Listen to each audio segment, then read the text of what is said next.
Eu recebo mais um palestrante do Empreende SC, trouxe alguns palestrantes do Empreende aqui durante esses dias que precederam o Empreende, que aconteceu na semana passada, na quarta e na quinta-feira, mas com o Thiago Madeira eu não consegui conversar antes do Empreende, mas eu também não ia perder a oportunidade de conversar com ele. Ele é executivo de venda sênior da G4 Educação, tem 9 anos de expertise comercial, incluindo uma experiência empreendedora no setor de alimentos, que eu vou querer saber essa história também. E a palestra dele foi sobre vendas de alto impacto, cliente, jornada e crescimento. Então, é sobre isso que a gente vai falar hoje. Thiago Madeira, primeiro, obrigado pela presença aqui no estúdio da Som Maior. Eu que te agradeço pelo convite, para mim é um prazer estar aqui conversando, batendo esse papo. Vamos falar um pouco dessas histórias, vamos falar um pouco do que foi dito também na palestra ali. E é isso, é uma honra, vamos falar aí, vamos conversar. Me conta dessa tua experiência e qual foi a tua experiência no setor alimentício? Na verdade, no segmento de bares e restaurantes. Tá. Eu sou formado em Engenharia de Energia na Universidade Federal aqui de Santa Catarina. E no momento ali, durante a faculdade, por uma combinação de necessidade e oportunidade, para me manter na faculdade estudando, eu precisava de alguma forma arranjar dinheiro, né? Foi o momento mais difícil em termos de família e financeiro. E como a minha faculdade era integral, ou seja, eu estudava de manhã e à tarde, o único tempo que eu tinha para trabalhar era à noite, e era muito difícil conseguir um emprego, principalmente algo que pagasse suficientemente bem para eu poder me manter. E aí, dado o contexto lá, eu convidei um amigo, a gente abriu um pub, né, um bar universitário, que era o que dava para fazer. Foi muito difícil no começo, né? Vendi um carro, comprei um carro mais barato para botar o dinheiro no negócio. Aquela história que todo empreendedor tem, né? De desafio, enfim. Mas foi isso que rolou.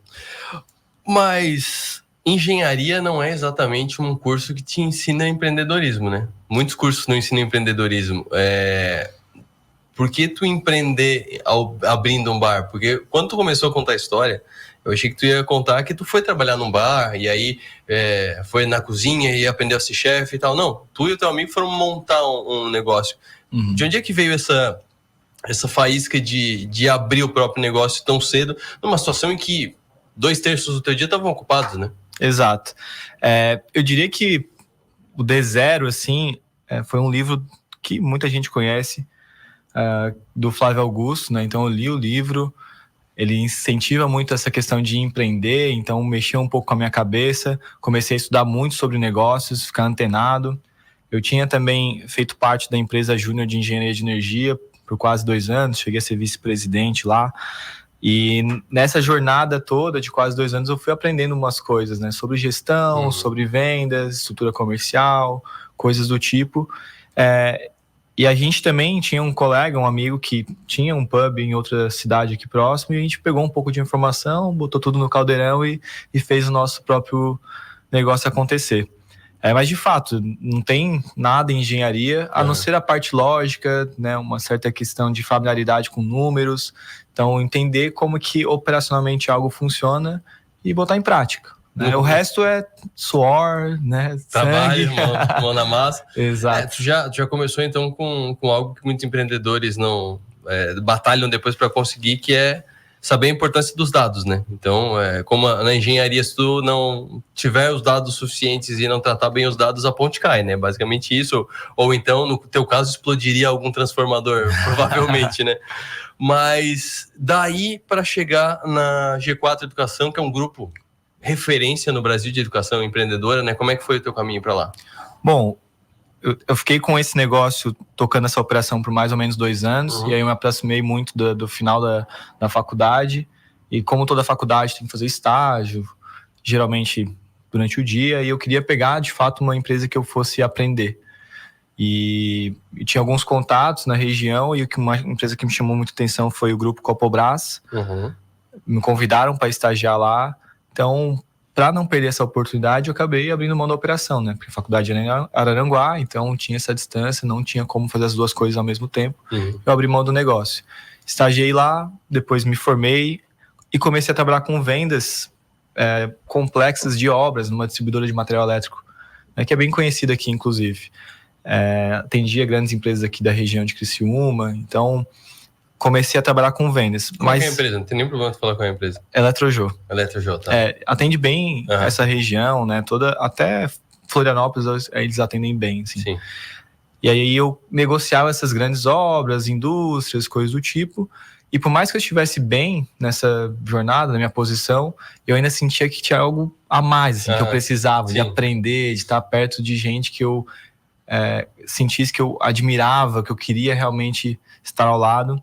E o G4 era uma referência para mim desde a época que eu empreendia, né? Então, quando tinha um negócio, eu estudava gestão com o G4, comprava os cursos, etc. Então, eu já tinha essa admiração desde os primórdios da empresa.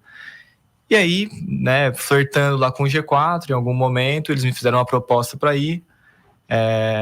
Eu fiz uma contraproposta, né? Teve uma dança ali, um namoro. Mas daí, em novembro de 2022, eu aceitei de fato, fiz essa transição, fui para São Paulo, muito por conta disso, assim, desse espírito de querer aprender, de entender que naquele momento, para mim, o mais importante era de fato evoluir e não necessariamente só a parte financeira, o sucesso profissional nesse aspecto, né? Sim, e aí tu é então representante comercial Tu é a cara comercial, é tu que vende os cursos, digamos assim. Como é que é a tua rotina? Porque é uma curiosidade que eu tenho dessas grandes referências, como é o G4, por exemplo, porque a gente vê muito nas redes sociais, eles usam o marketing digital muito para atrair o cliente. Então, digamos que não tem um intermediário no balcão. Eu olho, gostei, estou interessado, conheço, quero estudar sobre isso, vou lá, clico, me inscrevo, pago pelo cartão, tal, não tem alguém me vendendo ali. O que é o comercial por trás disso, quando a jornada do cliente muitas vezes é essa dele meio fazendo sozinho? Bom, primeiro, sim, a nossa operação é o que a gente chama de inbound sales, né? Vendas internas. Então, é como se o cliente levantasse a mão, opa, eu tenho interesse, quero saber mais, quero comprar. Sim. Algumas unidades de negócio dentro do grupo, de fato, não precisam de um intermédio. Então, alguns programas online, tu consegue entrar no site e simplesmente comprar, passa o teu cartão. Outras não, outras a gente precisa de uma qualificação. Até porque eu preciso entender qual que é o teu negócio, qual que é o teu desafio, se de fato tu tem maturidade para participar daquele programa, ou seja, quando tu for lá, as ferramentas que tu vai aprender vão ser aplicáveis ao teu contexto, pode não ser. Então, a gente faz sim um processo de qualificação no primeiro momento. Então, a gente tem um time de pré-vendas que valida as informações que tu colocou lá no formulário. Então, tem caso de tu chegar para o cliente e dizer, parceiro, o meu produto ainda não é para ti, cresce mais um pouquinho. Tem situações assim?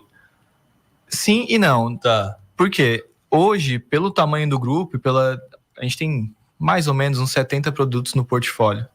É um range muito grande. Então, a gente consegue atender aquele cara que muitas das vezes é um empreendedor, mas nem começou o negócio, ou seja, quer tirar a ideia do papel, tá lá rabiscando, quer fazer acontecer, até empresas que faturam 500, 600 milhões por ano, 1 bi. A gente consegue... O foco nosso é o pequeno e médio empresário. Sim. Né? Então, até 500 milhões de reais por ano. Mas, dentro desse range, eu consigo atender. Então, é muito difícil não ter um programa que se encaixe para aquela situação, para aquele momento. Mas pode acontecer. O que acontece, que é mais comum, é a pessoa vir destinada, querendo um programa específico, e aí sim eu falar, não, esse não é o momento de você participar disso. Isso aqui é para uma empresa que está em uma outra fase de maturidade, precisa fazer um outro programa antes. É como tu querer ir para a faculdade sem ter feito o fundamental e o médio. Entendi. Entende? Então, tu precisa aprender o que são os números, né? Só que aí tu também tem o fundamental e o médio, então tu não chega só e diz, não é para ti. Esse eu acho que não é para ti, mas pega esse. Exatamente. Então, eu entendo dentro dessa conversa que eu faço, eu como executivo de vendas tenho com o cliente, é uma venda bem consultiva mesmo. Então, eu entendo o contexto e dentro desse range eu vejo onde ele está, eu encaixo o produto que é o mais adequado para que daí ele continue essa jornada com a gente vá crescendo juntos e oferecendo mais e mais produtos ao longo do tempo. E como é que tu apresentou isso no Empreende? Vendas de alto impacto, cliente, jornada, crescimento. Eu adoro puxar essas palavras que viram hype, que a gente ouve falar um monte e pouca gente se dá o trabalho de explicar. Por exemplo, a jornada do cliente. O que é a jornada do cliente? Como é que isso é trabalhado pelas equipes comerciais? Eu quis trazer nessa palestra algo bem aplicado, né? Aplicável. Sim. Algo didático ali para que as pessoas tivessem insights e mudar alguma coisa dentro do próprio negócio. E aí a gente vê que hoje, em especial com essa com tanta coisa difundida na internet, as pessoas acabam pegando várias recortes e tentam fazer um Frankenstein na própria empresa. Começam a implementar tudo achando que existe bala de prata, fórmula mágica. Mas na verdade não, você precisa entender o teu negócio, né? O que faz sentido para ti. Então eu trouxe um pouco sobre perfil de cliente, né? E entender essa jornada de compra. Então, como a gente está falando aqui do G4, essa é a nossa jornada, é o que faz sentido, é o que o nosso cliente precisa, é como ele quer ser atendido. E até já falando um pouco disso, a jornada de compra, inclusive, ela leva em consideração a forma, o modo como o cliente quer ser atendido. Tem gente que quer escolher isso, não quer que o cliente faça do jeito que ele prefere fazer a operação dele, né? Então, eu, por exemplo, tenho uma rede de restaurantes. Não, meu restaurante não atende por WhatsApp. Tudo bem, é uma escolha tua. Mas muito possivelmente tu tá perdendo muito cliente, muito dinheiro, porque tem gente que quer ser atendido por WhatsApp. Ah, o meu só tem robô. Não, tu quer falar tem que ser com robô. Tudo bem, é uma escolha. Mas será que o teu cliente, de fato, quer isso? Será que vale a pena ou não tu colocar uma operação, algum atendimento humanizado para fazer esse trabalho? Então, essas questões que envolvem a jornada que eu quis trazer ali. Um pouco mais de consciência de que o cliente é que decide. Ele, no fim do dia, é o teu patrão, né? Então, ter essa clareza da jornada e pavimentar a jornada que o cliente escolhe fazer. Ou seja, se ele escolhe vir para o WhatsApp, entendi isso, depois eu monto processos para otimizar essa venda pelo WhatsApp. Ter uma estrutura mais rápida, mais eficiente, mais agilizada, etc. Então, depois do processo de ele ter feito essa escolha. Quando tu trata de jornada, tu trata da jornada de uma venda? Por exemplo, tu chegou no cliente, tu ofereceu o produto, tu fechou a venda, acabou a jornada? Ou tem a manutenção do cliente? Porque eu adoro produtos digitais, produtos por assinatura. Sou apaixonado, assino vários. Já assinei muitos outros. E eu sinto que, assim, às vezes eu nem fechei, eu só deixei no carrinho. Ou eu só botei o e-mail para baixar aquele e-book gratuito sobre o assunto. E aí eles aparecem de vez em quando pelo WhatsApp, pelo Instagram, pelo e-mail. Ó, tem isso aqui.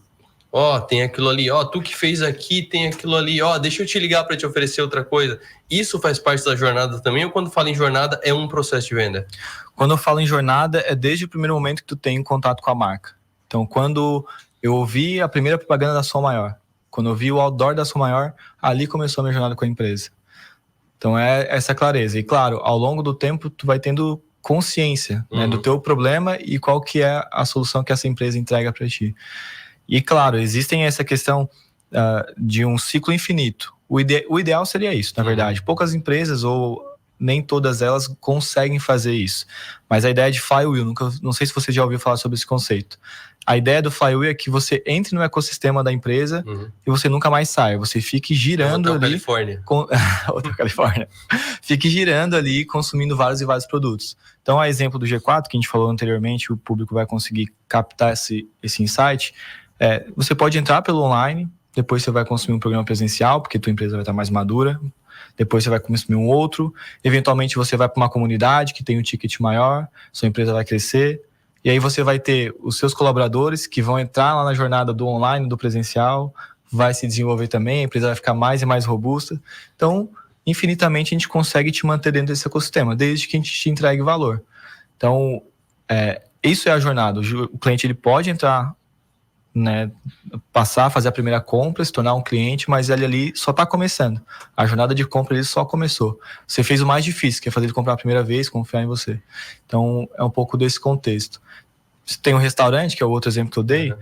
Quando o cliente come a primeira vez no teu restaurante, é o início da jornada. Sim. Você tem que fidelizar ele, e quanto mais tempo ele permanecer contigo, melhor vai ser a lucratividade do negócio, mais você vai faturar, mais você vai conseguir expandir, porque ele vai falar para outras e outras pessoas. Então, a jornada é mais ou menos nessa linha. E como é que vocês fazem a gestão de manter esse relacionamento quente, digamos assim, esse relacionamento ativo? No caso de o cliente consumir um produto e não consumiu mais produtos, ou então o cliente entrou em contato, mas não fechou nada, mas de vez em quando, e de novo, estou puxando muito da minha experiência como consumidor, de vez em quando aparece, quer tal coisa? Ah, não quero. Beleza, dá um tempo. Quer tal coisa? Não quero. Beleza.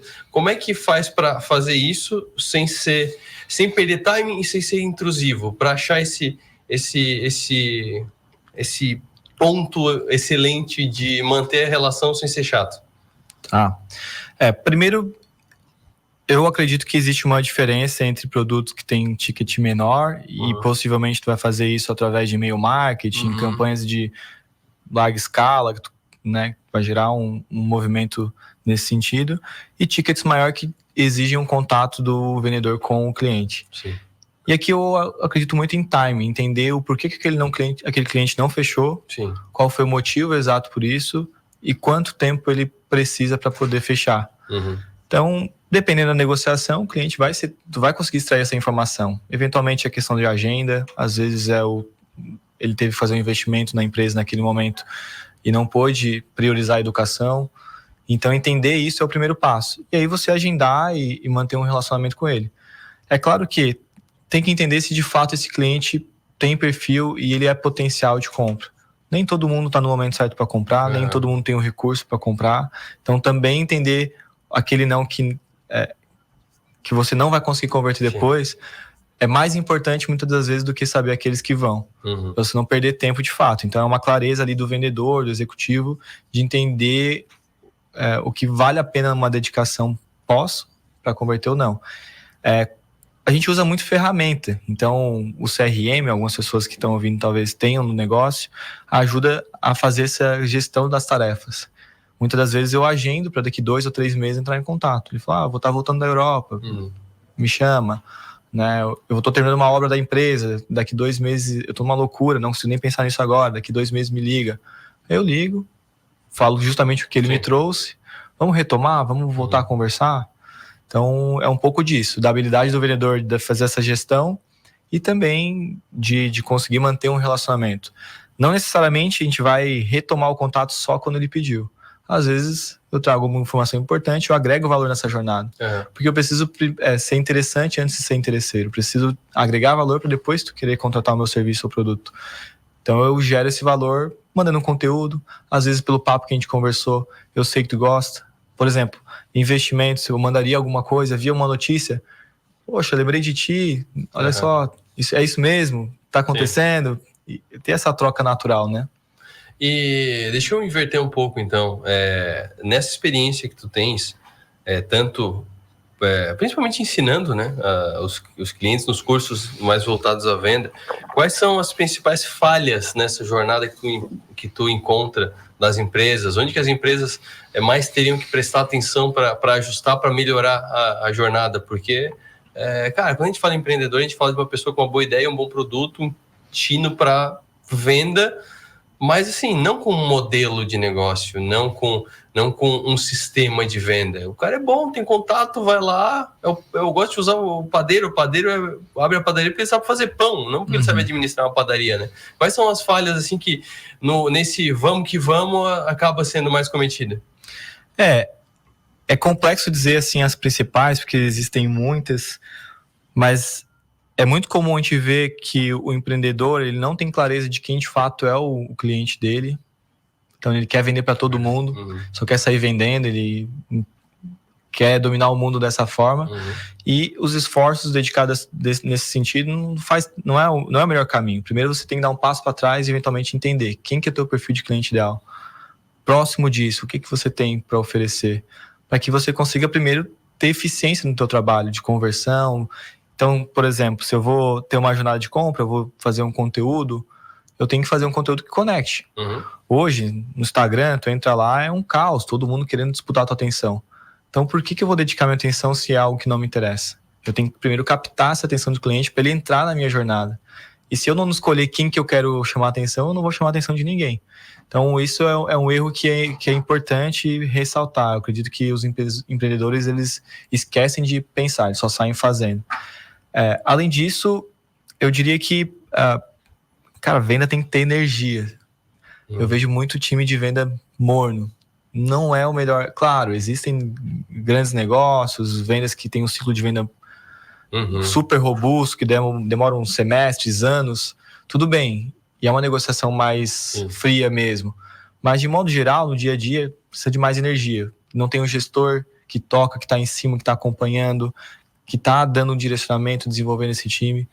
Então, eu diria que é uma série de desafios que que a gente vê no comercial, mas esses seriam alguns, assim, bem comuns. Bem complementares também, né? Primeiro entende quem é o seu cliente, depois, sabendo que aquele é o seu cliente, vai para cima e mostra o valor, né? Tem que ter... Porque isso que tu falou da energia é muito importante, porque se alguém vai te vender alguma coisa desanimado, tu vai receber um produto desanimado, né? Tu vai receber um bolo murcho, né? Se a pessoa vai te dar um bolo desanimado, pega um bolo aqui, o bolo já murcha dentro da caixa, né? E também a questão da... Ninguém acorda necessariamente querendo comprar alguma coisa. Exato. Então você tem que ter o trabalho de, muitas vezes, fazer o cliente enxergar, inclusive, o problema que ele tem e ele não percebe. E aí você tem a solução para aquilo, né? Isso é um pouco do trabalho de vendas. Então, tem que ter energia, tem que correr atrás, tem que despertar esse interesse, tem que fazer acontecer. Muitas das vezes o cliente é super ocupado, ele tem uma rotina super intensa, então tu tem que tentar várias e várias vezes. Eu acho que essa questão da energia, da resiliência, da inteligência emocional conta muito em time de vendas. E como eu falei antes, tem vários times que eu sinto que falta essa energia, esse movimento, é tudo muito brando, todo mundo tranquilo. Se bater meta tá bom, se não bater também tá bom. A meta é muito difícil, vou pensar na metade. Cara, isso não funciona. Venda é faca na caveira, tem que ter esse ímpeto, não pode ser diferente disso. E o pós-venda? A gente acabou não falando do pós-venda, a gente ouve falar muito de pós-venda em algumas consultorias e tal. O quão é importante o pós-venda? Porque a gente está falando muito aqui da venda, da pré-venda da venda e do manter ele próximo para vender mais. Mas e a pós-venda? Vendi um produto para ti, vendi um curso, por exemplo, acabou o curso. Como é que faz essa abordagem depois?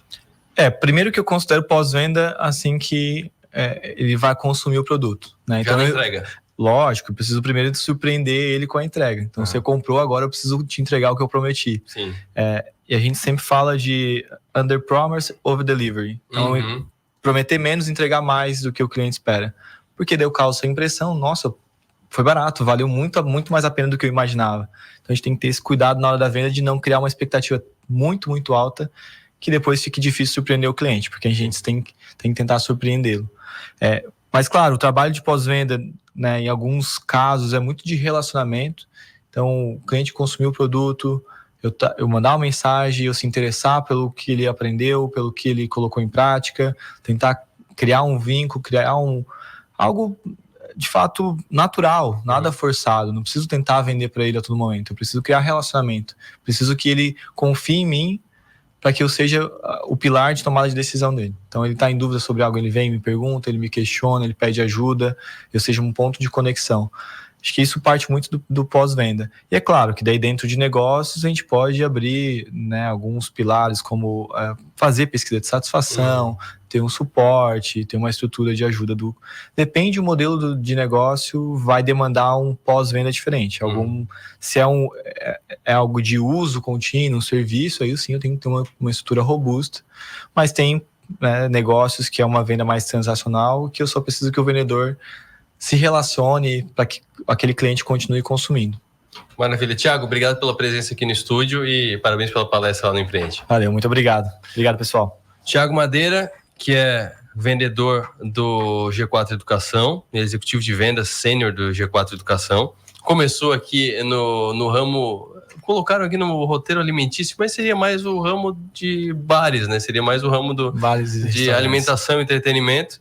E ele palestrou no Empreende na quinta-feira, vendas de alto impacto, cliente, jornada e crescimento. Então a gente fez esse mix falando da G4 Educação, que é uma referência, é muito legal porque a G4 fala de vendas, então aplica e ensina ao mesmo tempo, né? Essas ferramentas. E a gente falou, obviamente, do assunto da palestra dele. E essa foi a entrevista especial que eu tirei totalmente do roteiro. Normalmente é na sexta-feira, mas esse vai na segunda-feira, porque na sexta passada eu tive que tratar do imposto de renda, né? Primeiro dia da declaração do leão. Então, para ninguém levar mordida sem precisar do leão, a gente fez a entrevista com o Jonas na sexta-feira. 60 minutos, volta amanhã. Tenham todos uma boa tarde, bom trabalho, até mais.